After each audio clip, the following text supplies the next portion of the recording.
Bismillahirrahmanirrahim. Cek, cek. Assalamualaikum warahmatullahi wabarakatuh. Alhamdulillahirabbil alamin. Alhamdulillahi wa kafa. Wassalatu wassalamu ala Rasulillahil Mustafa wa ala alihi wa sahbihi ahli sidqi wal wafa.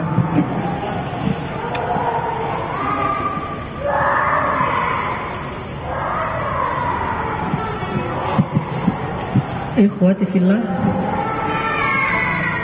kita akan meneruskan tadi apa yang disampaikan oleh Akh Yasir, yang pada hari ini kita akan membedah satu ayat Al-Quran. Dan ini bukan kebetulan, memang seperti itulah Allah Subhanahu wa ta'ala mentakdirkannya. Saya kebetulan akan menyampaikan materi tentang itu, kemudian sudah disampaikan prolognya oleh Akh Yasir tentang firman Allah di dalam surat Al-Baqarah ayat 269. Kita akan bedah ayat ini dengan mengambil beberapa inspirasi dari salah satu channel TV di Qatar, yaitu Qatar TV. Di Qatar TV itu ada acara judulnya Musafir Ma'al Quran, jalan-jalan bersama Al-Quran. Acara ini diisi oleh Syekh Fahad Al-Kandari Al-Hafiz. Fahad Al-Kandari ini salah satu imam besar Kuwait selain Syekh Masyari Rashid Al-Afasi. Jadi di sana ada dua imam yang terkenal. Pertama Syekh Masyari Rashid Al-Afasi, dan kita tahu beliau. Yang kedua Syekh Fahad Al-Kandari, dan mungkin sebagian kita sudah pernah mendengar tilawah beliau yang luar biasa, juga sangat lembut iramanya dan sedih. Beliau mengisi acara di Qatar TV dengan judul Musafir Ma'al Quran, musafir bersama Al-Quran. Di dalam acara itu yang ada sekitar 20 episode, saya setiap malam mengikutinya jam 8 malam kalau waktu Indonesia. Beliau menjelaskan tentang bagaimana rahasia-rahasia agar kita bisa menjadi seorang hafiz Al-Quran dengan hafalan yang baik. Dan bukan hanya penjelasan, tetapi beliau juga keliling dunia, termasuk ke Mesir, ke Turki, yang paling sering dua negara ini, Mesir, Turki, sisanya ke Tajikistan, Uzbekistan dan sebagainya, untuk bertemu dengan para penghafal Al-Quran yang ada di sana. Dan nanti saya akan tunjukkan beberapa contoh hafiz Al-Quran yang menurut saya ini adalah mukjizat di abad kita. Orang yang masih sangat muda menghafal Al-Quran hanya dalam waktu yang sangat singkat, plus menghafal hadis 11.000 hadis dalam waktu hanya 20 hari.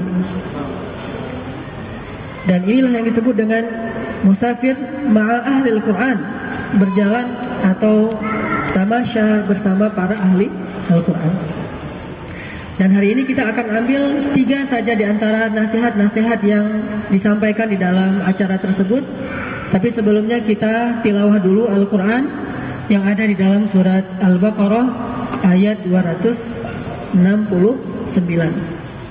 Silakan dibuka mushaf atau bisa juga melihat ke layar firman Allah di dalam surat Al-Baqarah ayat 269. A'udzu billahi minasy syaithanir rajim. Silakan.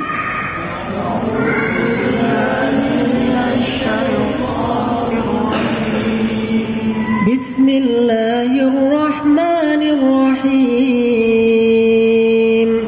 Bismillahirrahmanirrahim. Yu'til hikmata man yasha'.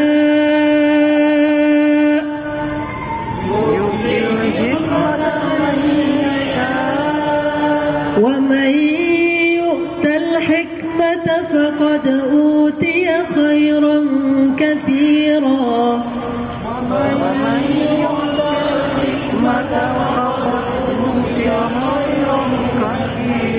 وما يذكر إلا أولو الألباب.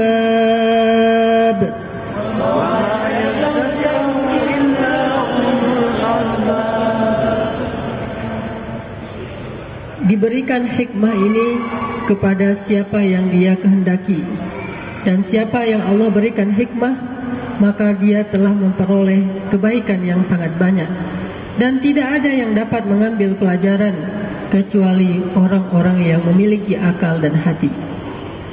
Ikhwati fillah, jelas di dalam ayat ini Allah menjelaskan kepada kita bahwa ilmu Al-Quran bukan hanya ilmu yang muktasabah. Apa arti muktasabah? Muktasabah itu ilmu yang dipelajari dan diusahakan. Itu artinya muktasab, dilatih, dipelajari, diusahakan sehingga didapatkan. Sama seperti makanan, uang, rezeki dan segala macam dalam kehidupan kita, dia tidak semata-mata muktasabah. Orang yang meyakini bahwa ilmu itu muktasabah, maka dia tidak akan pernah mendapatkan hikmah di sisi Allah. Oh, muktasabah itu yang diandalkan adalah metodologi. Oh, metodenya harus bagus. Yang diandalkan kecerdasan dan kemampuan menghafal, kemampuan menalar, kemampuan memahami. Ini muktasabah. Tetapi ilmu juga mauhubah. Jadi ada istilahnya muktasabah, ada istilahnya mauhubah. Apa bedanya? Mauhubah itu anugerah dari Allah. Mauhubah itu adalah rahmat dari Allah. Mauhubah itu adalah pemberian dari Allah, hadiah dari Allah, bukan semata-mata muktasabah. Setengahnya muktasabah, setengahnya mauhubah. Kalau kita bisa buat porsi. Tapi sebetulnya muktasabah itu hanya asbab saja. Intinya adalah mauhubah. Allah yang memberikan ilmu itu kepada kita. Terutama ilmu Al-Quran. Sama halnya dengan rezeki yang kita cari siang dan malam. Tetapi kalau tidak dengan seizin Allah, itu tidak akan datang kepada kita. Ma asabaka falan yukhti'uk, wa ma akhta'aka falan yusibuk, kata Nabi. Apa yang akan menimpamu tidak akan meleset darimu, dan apa yang ditetapkan meleset darimu tidak pernah akan bisa menimpamu. Jadi ilmu itu pertama muktasab, kita mencari dengan sungguh-sungguh. Kedua mauhub atau mauhubah, itu adalah anugerah dari Allah Subhanahu wa ta'ala. Dan siapa yang Allah anugerahkan ilmu, maka dia telah memperoleh khairan katsira, nikmat yang sangat banyak. Dan tidak ada yang mengerti betapa banyaknya nikmat itu kecuali ulul albab, orang yang berakal dan memiliki hati yang jernih. Tidak ada yang mengerti betapa pentingnya hikmah itu. Tidak ada yang mengerti khairan katsira itu. Tidak ada yang mengerti tentang mauhubah dan anugerah dari Allah itu kecuali orang yang berakal. Maka dari ayat ini dapat kita pahami bahwa kita tidak akan bisa belajar Al-Quran kecuali anugerah dari Allah. Kita tidak bisa menghafal Al-Quran kecuali dimudahkan oleh Allah. Kita tidak bisa memahami Al-Quran sedalam mungkin sampai ke tingkat tafsir Al-Quran, bahkan ta'wil Al-Quran, kecuali diinspirasikan oleh Allah dalam hati kita, dalam pikiran kita. Maka Allah lah yang menentukan siapa yang memperoleh hadiah ini dan siapa yang tidak memperolehnya. Walaupun orang mendengarkan Al-Quran sering, bahkan khatam Al-Quran, kalau Allah tidak mengizinkan, Allah jadikan di dalam hatinya ada hijaban mastura atau akinnah, penutup, maka dia tidak akan memperoleh ilmu ini sama sekali. Ini yang saya dapatkan pelajarannya dari Musafir Ma'al Quran, bahwa Al-Quran itu anugerah. Setiap ayatnya anugerah dari Allah, setiap ayatnya. Makanya terkadang kita berpikir atau merasakan ada ayat yang begitu mudah kita hafal. Ada hari-hari di mana kita menghafal Al-Quran itu cepat banget. Hafalan kita bagus, cepat, dan mutqin, kuat. Tapi ada hari-hari juga ketika hafalan kita begitu sulitnya. Untuk menghafal itu berat banget, ngantuknya luar biasa, malasnya luar biasa. Untuk melewati satu halaman aja itu lama sekali. Kenapa? Bukan soal kita sudah mencoba atau belum, tapi soal Allah berikan atau tidak kepada kita. Setiap ayatnya itu dari Allah. Setiap ayatnya itu Allah yang turunkan. Pertama Allah turunkan kepada hati Nabi Muhammad, kemudian Allah turunkan kepada hati para sahabat, kemudian Allah turunkan kepada hati orang-orang yang Allah pilih di antara umat Nabi Muhammad, termasuk di antaranya kita. Allah pilih di antara kita siapa yang akan diberikan 100 ayat, 50 ayat, 10 ayat, 1 ayat. Itu suka-suka Allah. Namanya mauhub. Allah yang memberikan. Ada yang dikasih, kamu ambil satu Quran 30 juz. Ada yang dikasih 30 juz, setengah dari 30 juz itu artinya 30 juz huruf 30 juz Al-Quran, tetapi maknanya setengah, amalannya setengah, fahamnya setengah. Ada yang diberikan semuanya. Dia hafal 30 juz Al-Quran, dengan 30 juz itu 10 cara baca, 10 qiraah, dengan menghafal hadis-hadis yang menunjang pemahaman Al-Quran, semuanya dikasih, ambil semuanya. Ini orang yang benar-benar memperoleh khairan katsira dari Allah. Makanya beda-beda Allah memberikannya, tergantung keridhaan Allah kepada orang itu. Kalau Allah ridha kepada kita, Allah berikan banyak. Sama kayak rezeki. In syakartum la azidannakum. Allah yang memberikan rezeki, yarzuqu man yasha. Allah yang memberikan kerajaan, yu'til mulka man yasha. Allah yang memberikan kemuliaan, yu'izzu man yasha. Allah pula yang menghinakan seseorang, wa yudhillu man yasha. Semuanya itu di sisi Allah Subhanahu wa taala. Maka ilmu, terutama Al-Quran, bukan hanya semata-mata muktasab, dicari, diusahakan, dipelajari, dicari bagaimana metodenya, lingkungannya, segala macam. Bukan hanya itu, tetapi ilmu juga mauhub, anugerah dari Allah. Kalau Allah yang kasih anugerah itu, kadang-kadang kita tercengang-cengang kita. Kok bisa? Kok bisa kalau dijawab dengan akal kita?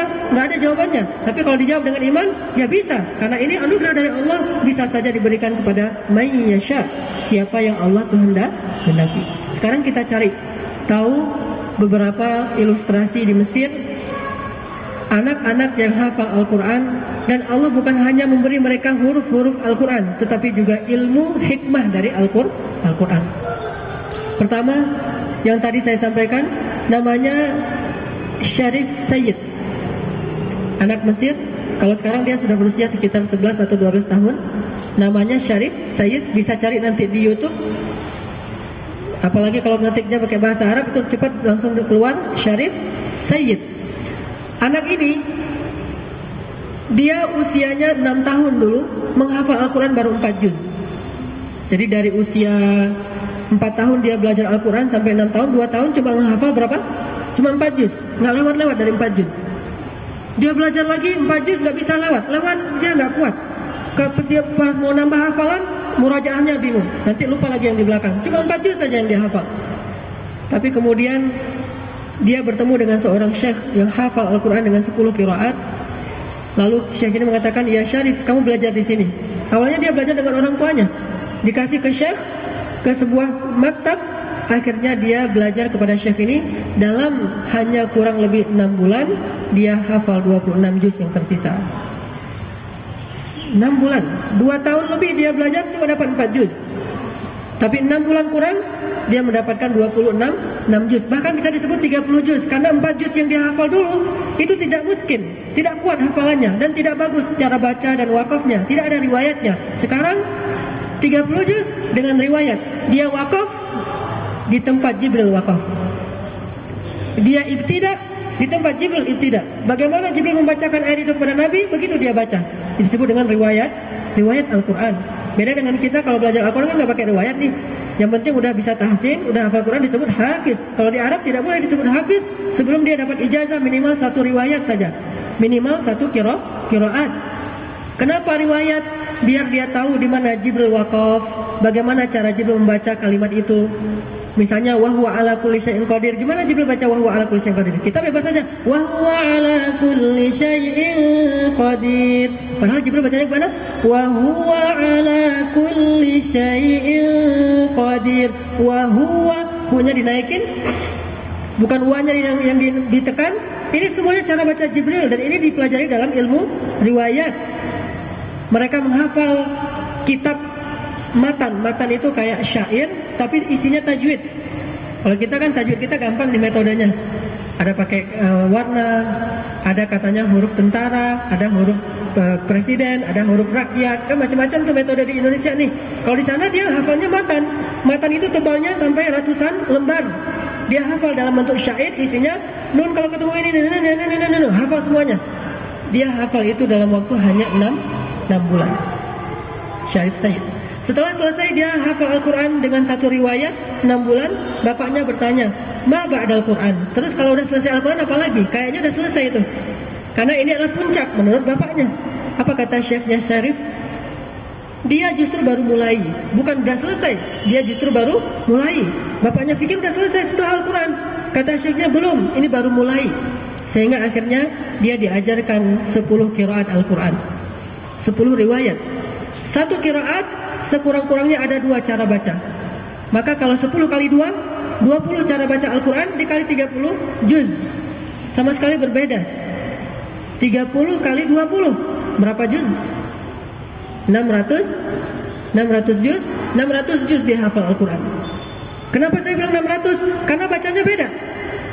Dan tidak boleh dicampur antara satu riwayat dengan riwayat yang lain. Mad jaiz yang munfasil dengan mad wajib muttasil, di riwayat ini bacanya gimana? Di riwayat itu bacanya gimana? Itu beda-beda. Nun atau saktah misalnya Zalikal kitabu la raiba fihi. Satu. Zalikal kitabu la raiba fihi hudan lil muttaqin. Nanti ada yang saktah. Setiap nun ketemu alif atau lam, al, an, in, antum. Saktahnya banyak banget. Ini semuanya disebut dengan qiraat atau riwayat. Dia pelajari berapa lama? Qiraat ini dia pelajari 10 qiraat hanya dalam waktu 8 bulan saja. Syekh saya yang saya sering cerita, Syekh Tariq Faris, beliau belajar qiraat 10 selama 8 tahun. Syarif Sayyid belajarnya maksimal 8 bulan. 10 qiraat dipotong waktu sama dia. Bagaimana caranya? Muktasabahnya dia sehari tidur cuma setengah jam. Sehari tidurnya cuma setengah jam. Setengah jam lagi untuk makan, minum dan segala macam. 23 jam lagi hafal Al-Quran. 20 jam menghafal, 3 jam setoran hafalan sehari selama 8 bulan kurang lebih. Ditanya sama reporternya, Ustadz Syekh Fahad Al-Kandari, kamu kuat sehari tidur cuma setengah jam? Awalnya saya nangis-nangis. 2 minggu pertama nangis-nangis gak kuat. Gimana mau kuat 1 hari setengah jam terus menghafal Quran terus menerus dengan qiraat? Dia harus hafal buku yang tebal-tebal, referensi qiraat. Awalnya saya nangis. Lalu kata bapak saya, kalau gitu gak usah maksain diri, udah aja istirahat dulu, nanti kapan-kapan kita belajar lagi. Kata dia gak mau, walaupun dia nangis tapi dia mau belajar terus. Jadi dia belajar di situ bukan diperintah oleh bapaknya atau disuruh, enggak. Bukan dipaksa oleh gurunya, dia sendiri yang mau, walaupun tetap namanya juga berat. Awalnya saya nangis. Tapi setelah selesai 2 minggu, itu udah jadi kebiasaan. Sekarang saya udah biasa tidur 1 jam, paling banyak atau setengah jam rata-rata sehari. Setengah jam lagi makan. Makannya itu efektif banget, setengah jam. 3 kali makan, setengah jam. Kalau kita sekali makan bisa sampai 1 jam. Ngobrol, nyoba dulu menu ini segala macam. Ini setengah jam 3 kali makan. Berarti 1 kali makan kurang lebih sekitar 10 menit. Sisanya untuk hajat-hajat yang lain. Maka 23 jam itu belajar Al-Quran. 8 bulan selesai 10 qiraat.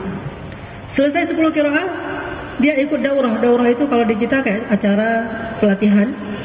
Daurah hadis di Mesir. Di Mesir mah ilmu luar biasa, ilmu agama. Daurah hadis ini proyeknya adalah menghafal hadis Bukhari Muslim 40 hari. Boleh 100 hadis, 200 hadis, 1000 hadis semampunya. Pokoknya 40 hari itu menghafal hadis Bukhari Muslim muttafaqun alaih. Syarif ikut di situ. Dia daftar ikut. Kata syekhnya, ya Syarif, kamu hafal di hadis Bukhari Muslim 40 hari. Jumlahnya berapa totalnya? 11.000 hadis. Dia menghafalnya bukan 40 hari, 20 hari. Sehari rata-rata menghafal 700 hadis. 700 hadis sehari. 40 hari, 20 hari dia hafal Bukhari Muslim, 20 hari lagi dia hafal Bukhari saja dan Muslim saja. Yang berbeda antara Bukhari dan Muslim. Dan saya di rumah punya kitab Fathul Bari, yaitu kumpulan hadis Bukhari. Jilidnya, tebalnya, saya aja baca belum pernah khatam. Bacanya aja belum pernah khatam, apalagi ngafal. Dia hafal segini 10 hari. Nanti yang Muslim segini 10 hari. Maka total gak bisa dibuat dengan tangan, saking banyaknya, itu 20 hari. Plus yang Bukhari dan Muslim muttafaqun alaih, lebih dari 11.000 hadis dia hafal dalam 40 hari saja. Selesai itu apa lagi? Dia sudah selesai menghafal Injil dengan semua versinya. Dia hafal Taurat dengan semua versinya. Dia hafal Zabur dengan semua versinya. Kemudian sekarang dia sedang mempelajari ilmu tafsir dengan semua tafsirnya. Bukan mempelajari baca, hafal. Karena sekali dia buka, dia hafal. Kalau saya pernah cerita Imam Syafi'i, kalau baca sekali langsung hafal. Ini Imam Syafi'i tahun 2013. Baca langsung hafal, baca langsung hafal. Dan anaknya nggak tertekan dengan ilmu yang banyak gini. Masa kecilnya dihabiskan untuk belajar, enggak. Kemana-mana senyum, wajahnya enak dilihat, orangnya bijaksana, dewasa. Namanya juga Syekh. Dulu dia mencari guru untuk belajar Al-Quran. Sekarang dia tidak menemukan lagi guru untuk bisa belajar kepada seseorang. Kenapa? Nggak ada lagi guru yang bisa ngajarin dia ilmu. Yang hidup sudah ada, nggak ada lagi yang bisa mengajarkan dia. Maka dia sekarang mengisi acara-acara yang banyak di Arab, di channel Iqra, di channel Al Jazeera, di banyak channel dia isi acara Halaqah Al-Quran. Anak ajaib judulnya, ulama cilik, bukan cuma bisa ngomong ceramah, bukan, memang ulama cilik, banyak ilmunya, sehingga tidak ada lagi orang yang bisa mengajarkan dia ilmu agama kecuali baca dari kitab-kitab klasik yang terdahulu. Kalau sekarang udah nggak ada, semuanya udah setaraf, udah kelasnya setingkat dengan para profesor Al-Azhar. Tapi hanya dalam waktu kurang lebih sekitar 2 tahun saja. Kita lihat adegan dia ketika dia diwawancari. Saya masukkan ke dalam Powerful Tilawah, Syarif Sayyid.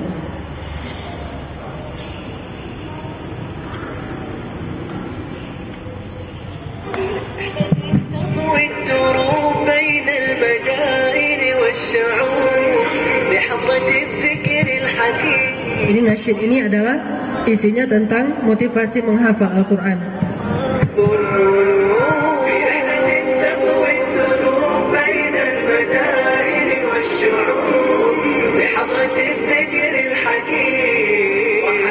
Ini Syekh Fahad Al-Kandari, pembawa acara Musafir Ma'al Quran.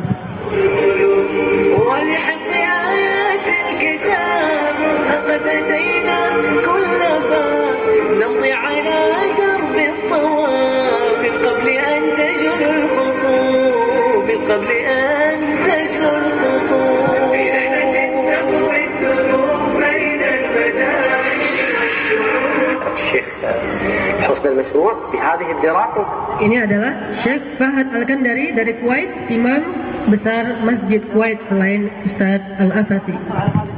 صعب علي أسأل منه أنا أقول لك أخوكم ومحبكم فهد راح تشوف حفظهم بإذن الله قوي ولكن اعزم معاي بهذه الدراسة الجميلة والسهلة اللي راح أعطيك إياها بإذن الله تعالى.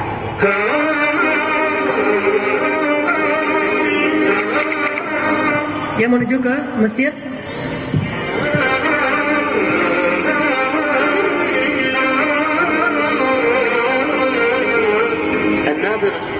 Nah, ini anaknya Syarif Sayyid. من أب ابنه وكيف أن تفرغه وحرصه على شريف أبرز لنا شابا متميزا متقنا لحفظ القرآن. ini Syarif Sayyid. ما شاء الله تبارك الرحمن شيخ شريف في 3 شهور. ولكن النقطة المهمة يعني أصبح دور الوالد مهم. طبعا نعم. لأن الوالد الأم لها بعض التحفيظ لكن الوالد عليه دور أكبر. الوالد يقوم، الوالد كيف يتعامل مع ابنه هو عامل أساسي في تحفيظ الولد كما أنه كان يحفزني ويشجعني لحفظ القرآن الكريم. كان في الأول على قصار الصدر الشيخ حصلت مع والدته في الآيات القصيرة. بعد كده والدته ودته المسجد عشان يتعلم مع فضيلة الشيخ عبد الشكور محمود. قعد فترة كده بتاع 3 Dia menceritakan apa yang tadi saya kisahkan, bahwa awalnya ayahnya ini ketika Syarif belum lahir, ayahnya berdoa, ya Allah, anugerahkanlah kepadaku seorang anak yang akan menjadi salah seorang ulama besar pada zamannya. Ini doa ayahnya. Kemudian ketika ibunya hamil, yaitu mengandung Syarif, ayahnya bermimpi bahwa beliau berada di sebuah taman apel, di sebuah kebun apel. Banyak sekali buah apel, tapi ada satu buah apel yang begitu besar ukurannya dan begitu ranum sampai dia rendah sekali, bisa dipetik dengan tangan. Kemudian Sayyid, bapaknya Syarif, memetik apel tersebut di tengah-tengah kebun apel. Dan takbir dari mimpi tersebut adalah Allah anugerahkan kepadanya sebuah apel yang menjadi ilustrasi tentang Syarif Sayyid, anak yang menjadi hafiz Al-Quran sebagaimana doa dari ayahnya. كافي مننا يعني كل واحد مشغول بتجارته مشغول ببيته مشغول. Dia bilang ketika anak ini masih kecil, saya tidak peduli dengan pendidikan Al-Qurannya kecuali ya sewajarnya saja karena saya sibuk dengan bekerja, sehingga dia belajar Al-Quran bersama ibunya, hafal 4 juz tapi tidak naik-naik, tidak nambah-nambah. Ketika diberikan kepada Syekh, akhirnya dia bisa survive. فاستوسم فيها قليلا ثم أرسل إلى والدي. الشيخ بعت لي في يوم من الأيام وقال لي الولد إمكانيات الحفظ عنده حلوة وعاوزك تراعيه وإن شاء الله. Syekhnya ini seorang pencari bakat, hafiz Al-Quran yang tahu bakat-bakat menghafal Al-Quran. Kemudian syekhnya mengetes Syarif Sayyid dengan menyuruh hafal syair yang sangat panjang. Biasanya anak-anak lain ngafalnya seminggu, dia ngafalnya cuma dalam 20 menit saja. Ya Syarif, kamu hafal ini, nanti kalau sudah selesai datang ke saya. Dipikir sama syekh ini, beberapa hari nanti baru datang. Enggak, dia duduk sebentar di belakang syekh ini, kemudian dia katakan, Syekh saya sudah hafal. Yang anak lain hafalnya beberapa hari, dia hafalnya nggak sampai setengah jam. Syekh saya sudah hafal. Kata syekhnya, nggak mungkin, tapi saya sudah hafal. Coba kamu diperdengarkan syair itu, syair tentang kasidah tentang Al-Quran. Akhirnya syekh ini paham anak ini punya mauhub. Allah memberikannya anugerah khusus untuk menghafal Al-Quran. Sehingga dia dimintai ke orang tuanya, ya Pak Sayyid boleh saya jadi guru anak ini. Jadi syekhnya sendiri yang ingin supaya jadi guru anak ini, akhirnya dia bisa hafal. يا سمرة كويس. فاستجبت الطلب وقعدت معاه فترة كده، فبدأت إن أنا أحط برنامج معين، فلقيت الثمرة بتأتي يعني. أنا انتهيت من الحفظ القرآن وأنا عندي 7 سنين 8 أشهر. 7 سنين و9 أشهر أنا كنت منتهي من التجويد. منتهي من التجويد اللي هو تحفة الأطفال والجزرية. تمام. نعم. بدأت أنا بقى في القراءات. في القراءات بدأت 8 سنوات تقريبا بدأت في القراءة. يعني تقريبا. نعم. بدأت بعد ذلك في القراءات. كنت أجلس مع شيخي. أولا بدأ معنا أنه كان يجلس معنا من العصر إلى الفجر. لكن هو كان عاوز belajar qiraatnya, kata dia, minal asr ilal fajr. Belajarnya dari asar sampai subuh. Awalnya ini belum 23 jam, baru setengah hari dari asar sampai subuh. Dia duduk bersama, dan syekhnya luar biasa, mau duduk bersama anak ini di masjid dari asar sampai subuh. Semalaman mereka cuma tidur setengah jam, kemudian ngafal Quran lagi sampai subuh. Kemudian bertambah porsinya sampai 23 jam. Awalnya dari asar sampai subuh, dan dia kuat. قراءات كما أخذت القرآن في فترة قصيرة لأن بفضل يريد أن يحقق هذا الإنجاز. Bahasa dia karena udah punya ilmu, dia bilang semua ini fadlullah, anugerah dari Allah. Aku hafal Al-Quran dalam waktu yang singkat, semua ini karena anugerah dari Allah. Dia tidak mengatakan karena aku pintar, karena gurunya hebat, metodologinya bagus. Nah, fadlullah. Inilah inti dari pembicaraan kita. Yu'til hikmata man yasha. Suka-suka Allah mau ngasih ke siapa. Makanya dia bilang bifadlillah ta'ala. في القراءات في فترة قصيرة. فالقراءات تقف في 8 سنين. فهو أعلن وظن كثير من الطلاب أنه سيأخذ القراءات في 6 أشهر. فبدأنا. Berarti bukan 8 bulan. Maksud saya tadi saya lupa, 6 bulan belajar 10 qiraat. Dan syekhnya sudah menebak, ini anak bisa 10 qiraat dalam waktu 6 bulan. Makanya kata syekhnya, ya Syarif, kamu bisa ngambil qiraat dalam 6 bulan? Kata Syarif, insyaallah. Murid-murid syekhnya yang lain 8 tahun ngambil qiraat ini. Ya Syarif, kamu mau mengambil qiraat ini, memecahkan rekor 6 bulan? Kata Syarif, insyaallah. Akhirnya dia belajar, makanya syekhnya membantu 23 jam, selesai 6 bulan qiraat yang 10. كان يأخذ أولا من العصر إلى منتصف الليل ثم من العصر إلى الفجر إلى أن وصلت إني كنت بأخذ 20 ساعة في اليوم مذاكرة و3 ساعات تحضير لأن طبعا القراءات جمعا. Dia bilang pertama dari asar sampai tengah malam, kemudian dari asar sampai subuh, kemudian dari asar sampai zuhur, kemudian dari asar sampai asar. Full selama 6 bulan. 20 jam saya menghafal, 3 jam saya store kepada syekh saya, 1 jam lagi untuk tidur dan makan, setengah jam. غير إفرادا اقرأ برواية كذا فليست محتاجة لكن جمعا هذا الأول قالوا الأول بعد كده ابن كثير. فكنت بحضر في 3 ساعات ونصف ساعة نوم ونصف ساعة أكل. ما شاء الله. طبعا هو كانت في البداية محرقة. نعم. لكن بفضل نهايتها مشرقة بفضل الله. نعم. هو لا يأتي هذا العلم وهذا الوصول إلى هذه المكانة ما شاء الله. حفظ القرآن ب3 شهور. القرآن بإتقان. فذهبت يعني الواحد افتروا على الله. Ini dites bacaannya oleh Syekh Fahad Al-Kandari. ولا تقولوا لما تصف ألسنتكم الكذب هذا حلال وهذا حرام لتفتروا على الله الكذب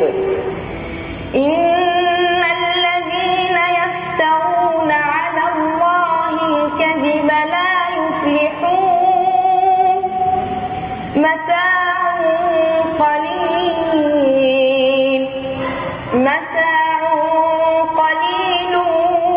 ولهم عذاب أليم. ما شاء الله. هذه في أي سورة؟ في سورة النحل في الصفحة الشمال، في نصف الصفحة الأخيرة، في الجزء الرابع عشر. ما شاء الله تبارك الرحمن. الله يحفظك على قراءتك وعلى إتقانك وعلى مخارجك وعلى قراءتك الجميلة والرائعة. الله يبارك. الله يسعدك. Lihat, tidak ada kesan tertekan, kesan capek menghafal Al-Quran ketika masa kecil dihabiskan dengan belajar 23 jam. Ini nggak ada kesan apapun selain wajahnya berseri-seri dengan cahaya Al-Quran. Dia tersenyum, akhlaknya mulia. Bahkan nanti di adegan lain, saya kemarin pas nge-download nggak berhasil, nanti akan saya download lagi. Adegan ketika dia memohon doa kepada bapaknya sambil dia cium. Orang Arab kalau menghormati orang tua bukan cium tangan saja, dia cium keningnya, dia cium kening bapaknya, dia cium tangan bapaknya, dia bilang, ya Bapak, doakan saya menjadi seorang ulama besar di zamannya. Sebagaimana doa bapaknya dulu ketika dia belum lahir. Ternyata itu Allah tanamkan dalam hatinya. Kemudian dia katakan, ya Bapak, doakan supaya saya jadi salah satu ulama besar pada zaman ini. Sehingga kata bapaknya, ya Allah, jadikan anak ini ulama besar di zamannya. Dan dia punya saudara-saudaranya juga sudah hafal Al-Quran, cuma sedahsyat dia, memang mauhub. Allah berikan anugerah ini kepada siapa yang Allah kehendaki. Ini yang disebut dengan Al-Quran. Ilmu itu bukan sekedar muktasab, bukan cuma dicari, tetapi yang lebih dahsyat dari itu adalah mauhub, pemberian dari Allah SWT. Lantas, apa yang dinasihatkan ulama dari pemahaman ini? Pertama, perbanyaklah doa dan tadarruk kepada Allah.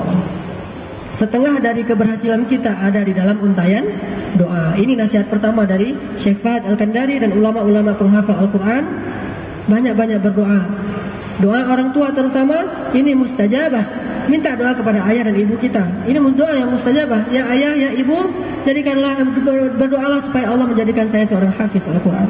Berdoalah supaya Allah menjadikan saya seorang mujahid fi sabilillah yang berdakwah dan mendapatkan pahala jihad di jalan Allah, berdakwah di Masjid Istiqomah, berdakwah di Bandung dan segala macam. Berdoalah supaya saya menjadi seorang anak yang nanti di akhirat termasuk min ahlul Quran. Ahlul Quran yang mereka berada di atas mimbar-mimbar dari cahaya. Yang mereka itu mendapatkan tajul waqar, mendapatkan mahkota yang khusus dari Allah Subhanahu wa taala. Dan kita minta itu kepada siapa? Ayah ibu kita. Mustahil kita akan mendapatkan ilmu Al-Quran yang benar kalau kita durhaka kepada kedua orang tua. Bagaimana mungkin kita akan dapat doa yang baik kalau kita tidak baik kepada mereka? Dan banyak-banyak berdoa di waktu yang mustajabah. Salah satu waktu yang mustajabah ketika sujud dan sebelum salam. Ketika kita sholat, dalam sujud dan sebelum salam. Kalau yang sebelum salam ini riwayatnya dari Ibnu Abbas, dikatakan bahwa kami di masa Rasul suka berdoa di waktu sujud. Dan kemudian juga berdoa sebelum kami salam dengan doa yang baik-baik apapun yang kami inginkan. Tidak dibatasi doa tertentu. Maka sebelum salam baca doa. Tapi harus berbahasa Arab. Allahumma ja'al Qur'ana hujjatan li la alayya. Ya Allah, jadikan Al-Quran sebagai syafaat bagi saya, bukan sebagai mudarat atas diri saya. Allahumma ja'al Qur'an hujjatan li la alayya. Atau hujjatan lana la alayna. Allahumma ij'alil Qur'an hujjatan li la alayya. Jadikan Al-Quran itu sebagai syafaat, kemudahan bagi saya, dan bukan mudarat atau kesusahan bagi saya. Atau berdoa Allahumma ja'alni min huffadil Qur'an atau min ahlil Qur'an. Ya Allah, jadikan aku termasuk penghafal Al-Quran. Sekarang sejak saya tahu acara ini, setiap saya salat saya pasti menghafal, mendoakan apa?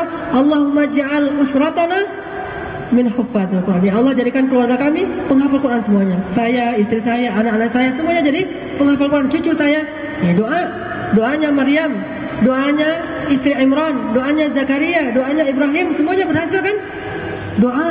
Setengah dari keberhasilan kita itu ada di dalam untayan doa. Kalau kita yang sudah punya anak atau yang akan punya anak, masih bayi dalam kandungan misalnya, banyak-banyak berdoa, ya Allah, jadikan anak ini hafiz Al-Quran.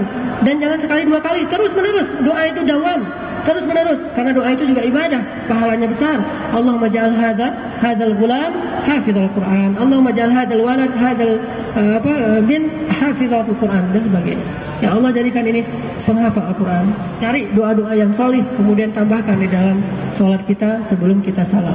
Setelah kita baca innaka hamidum majid, kita baca Allahumma inni a'udzubika min azabi jahannam wa min azabil qabr wa min fitnatil mahya wal mamat wa min syarri fitnatil masihid dajjal. Baru doa yang bebas. Selama ini kalau tahiyat, doa terakhirnya apa? Setelah innaka hamidum majid, salam, enggak. Setelah innaka hamidum majid masih ada doa 4 tauz kan? Allahumma inni a'udzubika min azabi jahannam 1, wa min azabil qabri 2, wa min fitnatil mahya wal mamat 3, wa min syarri fitnatil masih dajjal 4. Baru setelah itu mimma yasha, doa apa saja yang dia kehendaki yang bagus-bagus. Dan saya yang paling sering selain berdoa ya Allahumma ahsin khuluqi kama ahsanta khalqi, ya Allah perbaikilah akhlak saya sebagaimana Engkau memperbaiki dan memperindah wajah saya, maka perindahlah akhlak saya. Saya juga berdoa Allahumma ja'alni min hufadzil Quran, ya Allah jadikan saya orang yang hafal Quran, bukan cuma hafal hurufnya, tapi hafal dengan maknanya dan amalannya, sehingga benar-benar menjadi ahlul Quran. Saya doakan anak saya sebut satu-satu. Allahumma ja'al Aisyah, Allahumma ja'al Maryam, Allahumma ja'al usratana kulluhum min huffazil Quran. Semuanya penghafal Quran. Alangkah indahnya keluarga yang semuanya hafal Quran. Apalagi kalau bisa 30 juz semuanya hafiz Al-Quran. Ibu, bapak, anak, cucu semuanya. Nanti cari menantu juga hafal Quran, semuanya hafal Quran. Maka Allah akan berikan khairan katsiran. Pasti dimudahkan urusan-urusan yang lain. Doa. Dan salah satu rahasia suksesnya Syarif Sayyid menghafal semua hafalan yang baik-baik ini karena doa dari ayahnya, doa dari ibunya. Kalau dalam kisah Maryam dan Isa, itu buah doa dari neneknya Isa, yaitu istri Imran. Dan keluarga ini juga buah doanya Nabi Ibrahim. Jadikanlah dari keluargaku semuanya para solihin. Salah satunya keluarga dari Nabi Ibrahim itu nanti keturunannya Bani Israel, yaitu Zakaria dan Imran. Zakaria menikah dengan, jadi ada seorang laki-laki punya anak perempuan dua-duanya solehah. Yang satu dinikahi Zakaria, yang satu dinikahi Imran. Coba lihat, luar biasa nih keluarga nih. Bapak ibunya, istri Imran dan istri Zakaria, istri Imran dan istri Zakaria ini saudara, kakak adik. Satu perempuan dinikahi Nabi Zakaria, satu lagi dinikahi orang soleh yang bernama Imran. Sehingga muncul lagi anak dari mereka, Maryam, muncul lagi cucu, maka disebutlah Isa dan Yahya itu sepupuan. Satu keluarga, semuanya hebat. Atau nanti yang di atasnya lagi ada Yusuf bin siapa? Bin Yakub bin Ishak bin Ibrahim. Coba bayangkan, 4 keturunan Nabi semuanya. Yusuf, dan ini bukan jauh, enggak, langsung. Yusuf bin Yakub bin Ishak bin Ibrahim. 4 keturunan yang langsung ketemu dengan nabi-nabi semuanya. Ini doa Nabi Ibrahim, Rabbi habli minas salihin, Rabbi ja'alni muqimas shalah wa min dzurriyyati Rabbana wa taqabbal du'a, Rabbana hab lana min azwajina wa dzurriyyatina qurrata a'yun waj'alna lil muttaqina imama. Dan ini saya selalu manfaatkan terutama dalam waktu-waktu mustajabah. Salat ketika sujud sebelum salam, atau hari Jumat setelah asar sampai maghrib. Ini waktu-waktu mustajabah. Hari Jumat setelah sholat asar sampai maghrib mustajabah. Sepertiga malam terakhir mustajabah. Ini sekarang Ramadan mustajabah. Terus berdoa, banyak-banyak berdoa di bulan yang syahrul doa, bulan doa yang seperti sekarang ini, terutama nanti 10 malam terakhir itikaf doa, ya Allah jadikan saya hafiz Al-Quran, jadikan saya hafiz Al-Quran, jadikan keluarga saya hafiz Al-Quran, walaupun hafalnya setengah Al-Quran, seperempat Al-Quran, sepertiga Al-Quran, yang penting hafiz Al-Quran. Kalau bisa kamilan, sempurna. Mungkin Allah beri satu di antara mereka yang sempurna, yang lain setengah, seperempat, sepersepuluh, yang penting hafal Al-Quran semuanya. Kita doakan ya Allah jadikan ibu bapak saya juga hafal Al-Quran. Kalau mereka dapat misalnya juz amma saja udah luar biasa tuh.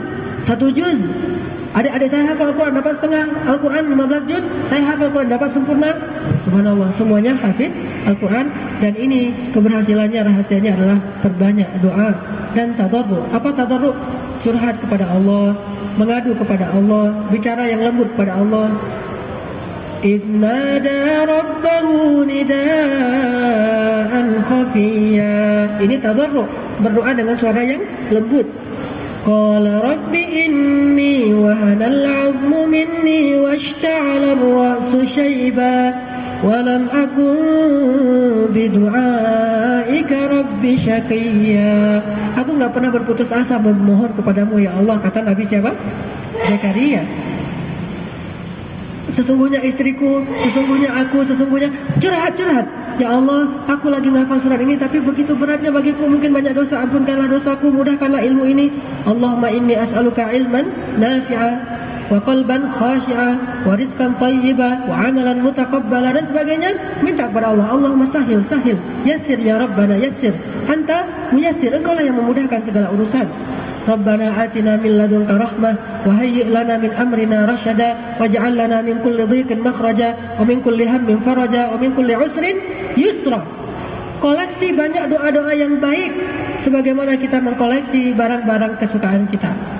Ada orang mengkoleksi perhiasan, ada orang mengkoleksi kaos, ada orang mengkoleksi jeans, ada orang mengkoleksi jilbab, ada orang mengkoleksi bros, ada orang mengkoleksi jam, ada orang mengkoleksi berbagai macam barang.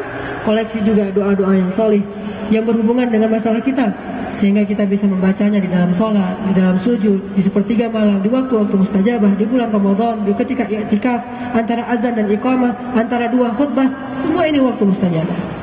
Perbanyak doa. Ini rahasia dari Syarif Sayyid. Selanjutnya, mungkin satu adegan lagi kita lihat seorang anak yang buta juga di Mesir, hafal Al-Quran dalam waktu kurang lebih 2 tahun. Enggak sampai 2 tahun, 1 tahunan dia hafal Quran. Yang luar biasanya lagi, ketika ditanya sama Syekh Fahad Al-Kandari, apa kamu pernah berdoa supaya Allah berikan kamu mata? Kata dia, enggak pernah. Dan saya tidak mau berdoa diberikan mata. Kenapa? Saya bersyukur dengan Allah cabut penglihatan saya ini, maka Allah telah membebaskan saya dari salah satu sebab masuk saya ke dalam api neraka. Dengan Allah butakan mata saya, Allah hindarkan saya dari dosa-dosa mata. Maka saya bersyukur, nggak bisa ngelihat. Dan saya yakin seperti kata-kata Ibnu Qayyim Al-Jauziyah, dia taruh kata-kata Ibnu Qayyim Al-Jauziyah itu tempel di dinding dia. Apa kata Ibnu Qayyim Al-Jauziyah? Jika Allah mencabut satu nikmat dari hamba, Allah berikan 2 nikmat dari sisi yang lain kepada orang itu. Dicabut nikmat mata, Allah berikan nikmat Al-Quran. Dan itu bukan 2, lebih dari 2 berarti Al-Quran. Nikmat yang sangat banyak, khairun katsira. Inilah dia anak hafiz Al-Quran yang menghafal Al-Quran dengan susah payah dan diberikan anugerah oleh Allah SWT.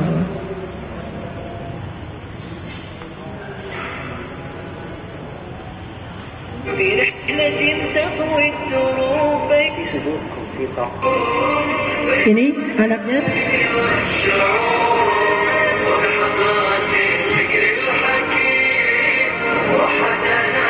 Semuanya happy menghafal Al-Quran. قصة معاذ القرآن أنها كانت طويلة وشاقة. معاذ ما شاء الله بدأ يحفظ القرآن نصف القرآن، ولكن في نصف الطريق معاذ أصيب بمرض. ما هي قصة هذا المرض؟ كنت في مسابقة. Kata dia, saya pernah ikut acara musabaqah, namanya musabaqah seruling emas. Artinya suara dia bagus, makanya ikut musabaqah seruling emas. نعم عشان بعد شوي تسمعنا إن شاء الله بصوتك إن شاء الله. نعم أكمل. وبعد ذلك يعني طلعت على التلفاز. بعد ذلك أتاني هذا المرض. Saya lagi menghafal Al-Quran, baru sekitar 6 juz saya hafal Al-Quran, tiba-tiba saya datang penyakit. Penyakitnya itu batuk yang begitu berat sampai saya tidak bisa bicara, sampai saya panas tinggi gara-gara batuk ini. Ketika saya sedang memperdengarkan bacaan Al-Quran saya kepada syekh saya, tiba-tiba datanglah penyakit batuk ini. Saya batuk terus menerus, nggak bisa ngetor hafalan. Kata syekh saya, Muaz, kembalilah ke rumahmu, nanti kalau udah sembuh baru kamu datang lagi ke sini. Berapa jarak antara rumah dia dengan syekh ini? Jaraknya sekitar lebih dari 3 kilo. Dia jalan kaki untuk belajar Al-Quran. Bapaknya sibuk dengan bekerja, ibunya sibuk juga. Akhirnya dia jalan kaki sendiri kurang lebih sekitar 3 kilo. Akhirnya dia lebih dari 6 bulan tidak datang ke masjid itu lagi karena dia sedang sakit yang luar biasa, dan dia lupa dengan bacaan Al-Quran yang selama ini dia hafal karena menanggung sakit yang berat. Dia pikir, oh mungkin saya sudah mau meninggal nih, sakit batuk yang parah banget. Dia pikir saya mau meninggal. Lalu suatu hari di masjid setelah selesai sholat asar, saya berbicara kepada Allah, bukan berdoa. Saya berbicara kepada Allah. Ya Rabbi, bukankah aku sedang berjalan di jalanmu? Aku sedang menghafal ayat-ayatmu. Maka jika engkau ridho, mudahkanlah ini ya Allah. Sembuhkanlah penyakitku dan jadikanlah aku seorang hafiz Al-Quran. كنا نمشي من هنا لعند الموقف بتاع البلد فوق يعني تقريبا بالخطوة السريعة ربع ساعة أو ثلث ساعة. Setelah dia berdoa di waktu asar, lagi-lagi sholat Jumat, hari Jumat, setelah asar, doa mustajabah. Dia berdoa, ya Allah, saya sedang berada di jalanmu, menghafal Al-Quran, tetapi saya engkau uji dengan sakit batuk yang membuat saya tidak bisa lagi menghafal Al-Quran. Mudahkanlah saya ya Allah. Akhirnya setelah dia berdoa, kurang lebih 1 bulan kemudian batuk itu sembuh total. Di Mesir banyak orang yang miskin, sehingga tidak bisa berobat jauh-jauh dengan perobatan yang bagus, sehingga dia hanya mengandalkan obat-obat biasa atau beberapa herbal. Ternyata nggak sembuh juga. Tapi dengan doa, kurang dari 1 bulan akhirnya Allah sembuhkan penyakitnya. Setelah dia sembuh, hafalan jauh lebih cepat daripada sebelumnya. Langsung dia hafal Al-Quran dalam waktu yang sangat singkat. Jadi 2 tahun itu gara-gara ditunda dengan sakit. Aslinya dia hafal Quran kurang dari 1 tahun. Hafiz Al-Quran. مشي على الأقدام علي أو على ولي والموت. جاهز؟ Mau dites sama Syekh Fahad Al-Kandar. الذين خرجوا من ديارهم وهم ألوف حذر الموت. ألم تر إلى الذين خرجوا من ديارهم وهم ألوف حذر الموت فقال لهم الله موتوا ثم أحياهم إن الله لذو فضل على الناس ولكن أكثر الناس لا يشكرون. ما شاء الله ما شاء الله تبارك الرحمن. أنا أقرأ لك منه. أنا فتحت الآن. اقرأ تفضل. Dia setelah hafiz Al-Quran diberikan hadiah Quran Braille. Akhirnya sekarang dia bisa baca Al-Quran Braille. الثالث سورة البقرة. الذين يأكلون الربا لا يقومون إلا كما يقوم الذي يتخبطه الشيطان من المس ذلك بأنهم قالوا إنما البيع مثل الربا وأحل الله البيع وحرم الربا فمن جاءه موعظة من ربه فانتهى فله ما سلف وأمره إلى الله ومن عاد فأولئك أصحاب النار هم فيها خالدون.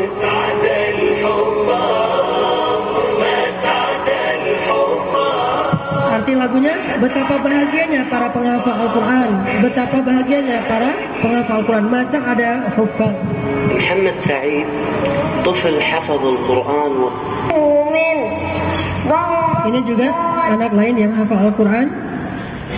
Rata-rata mereka adalah orang-orang yang punya keterbatasan, baik keterbatasan dari keluarga karena bukan orang kaya yang punya biaya untuk belajar ke sekolah-sekolah hafiz Al-Quran yang ternama di kota Kairo. Rata-rata tinggalnya di desa pelosok di Mesir. Tetapi karena mauhub, Allah berikan itu kepada mereka, bahkan mereka bisa lebih dahsyat daripada anak-anak lain. Kenapa? Salah satu rahasianya adalah doa. Maka kesimpulan pembelajaran kita hari ini adalah yu'til hikmata man yasha. Allah memberikan ilmu ini kepada siapa yang Dia kehendaki, maka mintalah kepada Allah. Bukan kita cari sendiri saja yang kita andalkan, tapi minta juga kepada Allah. Walaupun kita udah sampai capek mencari, kalau Allah tidak berikan, gak akan dapat. Cari dengan sungguh-sungguh, tapi di malam hari, di waktu-waktu tertentu, berdoa dan bercurhat kepada Allah. Ya Allah, beri saya ilmu ini. Ya Allah, jadikan saya seorang hafiz Al-Quran. Kenapa kata Nabi? Seseorang itu derajatnya di surga tergantung ayat terakhir yang dia hafal dari Al-Quran. Makin tinggi dia, makin banyak hafal Al-Qurannya, makin tinggi derajatnya di surga insya Allah. Ini hadis yang ada di dalam kitab Riyadhus Shalihin, bab keutamaan menghafal Al-Quran atau membaca Al-Quran. Mudah-mudahan ini menambah semangat kita untuk berdoa menjadi seorang hafiz Al-Quran, mendoakan anak-anak kita menjadi hafiz Al-Quran, dan belajar bersama-sama saling watawasaw bil haq watawasaw bis sabr dalam menghafal Al-Quran dan menjadi ahli Al-Quran insyaallah. Barakallahu li wa lakum, subhanakallahumma wa bihamdika, asyhadu an la ilaha illa anta, astaghfiruka wa atubu ilaik. Sebelum ditutup mungkin ada yang mau didiskusikan dari akhwat dulu, ada yang mau ditanyakan? Silakan kepada ikhwan fillah yang mau bertanya. Untuk ikhwan 1, insyaallah akhwat 1. Ada akhwat? Atau dari ikhwan dulu ya? Assalamualaikum warahmatullahi wabarakatuh. Waalaikumsalam warahmatullahi wabarakatuh. Ustaz, semangatnya ini mau belajarnya itu sudah pensiun kayak gini. Apakah mungkin yang Pak Ustadz sampaikan itu bisa kami ini juga dapat kemudahan ya. Karena saya berusaha untuk belajar, ada yang dapat aku untuk mengerti ayat per ayat. Kadang apal ayatnya udah lama apalnya nggak hilang-hilang, tapi kalau artinya baru diapal 2 hari hilang dia. Nah, ini apa rahasianya? Baik. Usia berapa Pak? 52 tahun. 58 tahun. Ada seorang ibu usianya 76 tahun, hafal Al-Quran dalam waktu 1 tahun. Jadi 1 bulan dia menghafal sekitar 3 juz.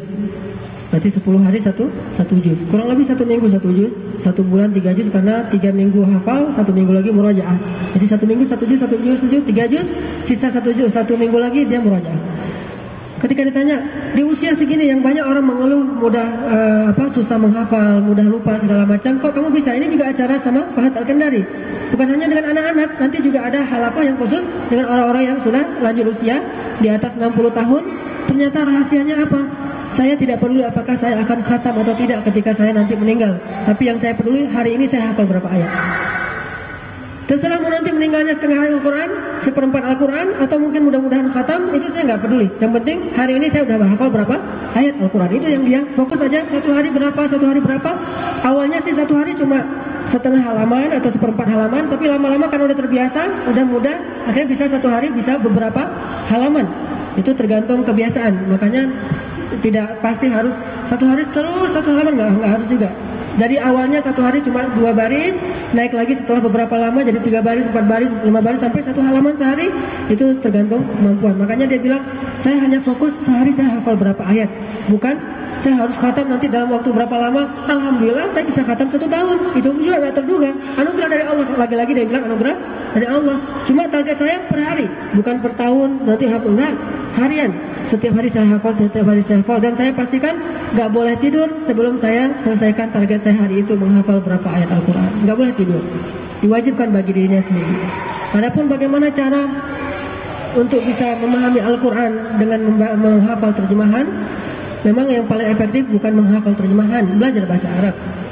Belajar bahasa Arab dengan menghafal terjemahan sama capeknya, cuma efektivitasnya lebih efektif belajar bahasa Arab langsung, sehingga kita tidak perlu lagi menghafal terjemahan langsung. Apa yang kita baca kita hafal. Dan kalau nanti misalnya Bapak sambil belajar Al-Quran, sambil menghafal Al-Quran, belajar bahasa Arab, pas sudah dapat 5 juz, ternyata bahasa Arabnya udah bagus, maka sisa 25 juz itu mudah sekali, cepat sekali. Kenapa? Udah paham. Saya merasakan sendiri menghafal Al-Quran setelah paham bahasa Arab dengan sebelum paham bahasa Arab itu beda banget. Setelah paham bahasa Arab, sehari saya bisa menghafal dengan kesibukan 2 lembar. Sekali duduk, 1 jam 2 lembar bisa dapat. 1 jam baca, hafal udah langsung. Kenapa? Paham bahasa Arab, lebih cepat kan? Jadi kalau mereka bisa sehari sampai setengah juz hafal Al-Quran, memang ya paham sih. Sebetulnya salah satu aspek penunjangnya adalah paham. Di Palestina juga ada anak yang hafal Al-Quran 40 hari 30 juz kan? 40 hari 30 juz, 1 hari 1 juz rata-rata. 40 hari khatam. Sehari dia hafal berapa? Kata dia 1 juz. Awalnya 1 hari 1 lembar, 2 lembar, lama-lama 1 hari 1 juz setengah sampai 2 juz 1 hari. Daurah ketika musim panas kayak sekarang nih di Palestina, ada pelatihan menghafal Quran untuk anak-anak di masjid atau untuk siapa aja yang mau di Gaza, terutama di musim panas mengisi liburan. Biasanya mereka hafal Quran, terutama bulan Ramadan. 40 hari khatam 30 juz. Caranya gimana? Ya memang hafal Quran dengan memahami itu lebih cepat daripada menghafal hurufnya tanpa paham. Memang agak lebih sulit. Jadi belajar bahasa Arab. Nanti juga bisa nonton banyak acara di channel-channel Arab yang bagus-bagus banget acaranya. Dan betapa kasihannya kita kalau nggak bisa bahasa Arab, banyak yang terlewatkan oleh kita. Anak-anak nggak pernah nonton TV Indonesia. Saya sering cerita, selalu saya setel channel Arab. Daripada saya beli video game segala macam, mending saya beli parabola 1,5 juta, udah bisa channel Arab mana yang saya suka. Jam 8 itu acara halaqah yang kayak gini. Anak-anak senang, wah saya pengen jadi Syarif Said, kata anak saya. Saya pengen seperti yang tadi Muaz, sehingga dia hafal Quran senang, belajar bahasa Arab sedikit-sedikit. Kalau saya bicara rahasia dengan istri saya, dia udah ngerti. Kadang-kadang ngomong yang nggak boleh mereka dengar pakai bahasa Arab. Mereka ngerti. Ngomong ini ya kata Aisyah. Berarti udah sering dipakai di rumah. Dan tips belajar bahasa Arab, jangan belajar grammar dulu. Pasti putus asa. Jangan belajar grammar dulu. Pasti akan putus asa. Bukan ini apa. Banyak yang kayak gitu. Tapi langsung belajar conversation. Langsung belajar muhadatsah, langsung belajar ngomong. Terserah salah-salah enggak apa-apa. Misalnya ana yadhhabu ilal madrasah, yang aslinya ana adhabu jadi yadhhabu, enggak masalah salah-salah gitu. Grammarnya ntar aja. Udah setahun belajar, dah lancar ngomong, belajar grammar. Sama kayak anak kecil, belajar ngomong dulu aja. Baru belajar tata bahasa Indonesia kelas 1 SD kan. Tapi 6 tahun pertama dia belajar ngomong aja. Salah-salah nggak masalah, malah kalau dia salah kita ketawa karena lucu, nggak masalah. Tapi nanti pas kelas 1 SD baru belajar dikir-dikir, ini namanya kata benda, ini kata kerja segala macam. Nanti kalau awal-awal udah langsung kata benda kata kerja, kita ngomong juga belum bisa, pasti bingung. Syarat belajar bahasa, terutama bahasa Arab yang begitu kompleks grammarnya, langsung ngomong aja. Belajar bicara, jangan belajar grammar. Grammar dikit-dikit aja porsinya. Makin kesana makin nambah porsi grammar. Tapi di awal nggak usah belajar grammar. Itu dari akhwat. Mungkin dari akhwat ada? Tidak ada? Baik. Tidak ada. Ya, Pak.